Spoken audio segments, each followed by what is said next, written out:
Time యూపీఎస్సీకి tuitions only in Tirumala IAS institute Chaitanyapuri. Call చేసి ఇప్పుడే జాయిన్ అవ్వండి.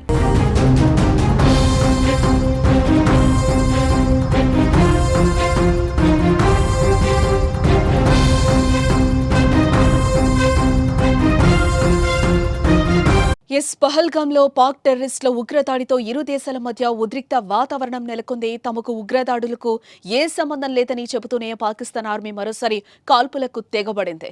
జమ్మూ కశ్మీర్లోని నియంత్రణ రేఖ వెంట కొన్ని ప్రాంతాల్లో పాకిస్తాన్ సైన్యం కాల్పులు ప్రారంభించింది. కాల్పుల విరమణ ఒప్పందాన్ని ఉల్లంఘించి మరీ పాక్ ఆర్మీ దుశ్చర్యకు పాల్పడింది. పాక్ సైన్యం కాల్పులకు భారత సైన్యం ధీటుగా బదిలిస్తోంది.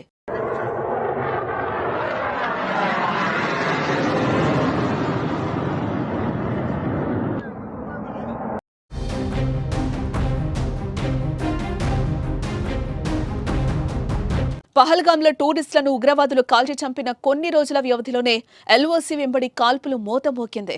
ఉగ్రదాడి నేపథ్యంలో పాకిస్తాన్తో ఇప్పటికే బలహీనంగా సంబంధాలను భారత్ మరింత తగ్గించేందుకు ప్రయత్నిస్తున్న తరుణంలో ఇరు దేశాల మధ్య ఉద్రిక్తతలు పెరిగాయి.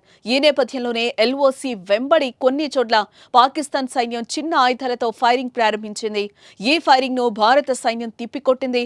ఈ ఘటనలో ఇప్పటివరకు ఎలాంటి ప్రాణ నష్టం సంభవించలేదని ఆర్మీ అధికారి వెల్లడించారు.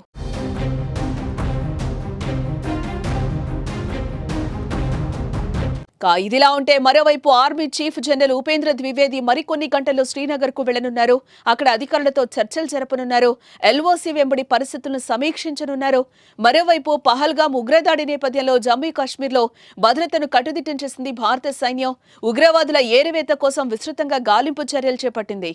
ఇందులో భాగంగా బందిపోరా జిల్లాలో భద్రతా దళాలు ఉగ్రవాదుల మధ్య ఎన్కౌంటర్ చోటు చేసుకుంది. బందిపోరా జిల్లాలోని కుల్నార్ బాజీపుర ప్రాంతంలో ఉగ్రవాదులు ఉన్నారన్న సమాచారంతో భద్రతా దళాలు గాలింపు చర్యలు చేపట్టాయి. ఉగ్రవాదులు భద్రతా సిబ్బందిపై కాల్పులు జరపడంతో గాలింపు చర్యలు ఎన్కౌంటర్గా మారాయని అధికారులు అంటున్నారు.